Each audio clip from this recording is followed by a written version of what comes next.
खबर शामिल करते हैं गुजरांवाला से हमारे divisional bureau chief Mian Javed Wattoo से। Secretary emergency services department doctor Rizwan Naseer की खसूसी हिदायत पे administrator emergency services department director Gujranwala and Gujrat division Syed Kamal Abid की ज़ेर निगरानी district emergency officer Mian Riffat Zia की क़ियादत में रेस्क्यू 1122 की गुजरांवाला की जानब से मुमकिन सानिहात और हंगामी सूरत हाल से बर वक्त निमटने की तैयारियों के जायजे के लिए चंदा किला और दरियाए चिनाब के मुकाम पे जामे फर्जी मशकों का इनेकाद किया गया। इन फर्जी मशकों में गुजरांवाला के तमाम रेस्क्यू स्टेशन की रेस्क्यूर्स और इंचार्ज ने शिरकत की।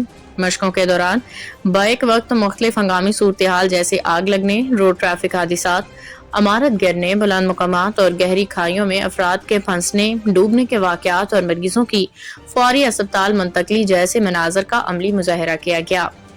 फर्जी मशकों में रेस्क्यूज के 10 स्क्वाड्स ने हिस्सा लिया। हर स्क्वाड 9 रेस्क्यूज पे मुश्तमिल था। रेस्क्यूज ने बिल्डिंग के अंदर और बुलंद इमारतों में फंसे अफराद को बाहिफाजत निकालने, आग पे काबू पाने, गहराई में गिरे अफराद और डूबते हुए शख्स को रेस्क्यू करने समेत मुख्तलिफ इमरजेंसी से निमटने की अमली मशक पेश की। मशकों का मुआयना जिला गुजरात सियालकोट मंडी बहाउद्दीन के रेस्क्यू सेफ्टी ऑफिसर्स और स्टेशन कोऑर्डिनेटर ने किया, जबकि रेस्क्यू स्काउट्स ने भी फर्जी मशकों में भरपूर शिरकत की। इस मौका पर जिला गुजरांवाला में रेड कोड भी नाफिज किया गया। Administrator emergency services department director Gujranwala and Gujrat division Syed Kamal Abid ने district emergency officer Mian Riffat Zia के हमरा फर्जी मशकों का बारीक बीनी से जायजा लिया।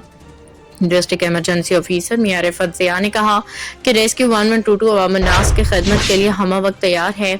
Secretary emergency services department doctor Rizwan Naseer के विजन के मुताबिक एक महफूज और सेहतमंद मुआशरे के क़याम के लिए अपनी जिम्मेदारियां एहसन तरीके से अंजाम दे रहे हैं।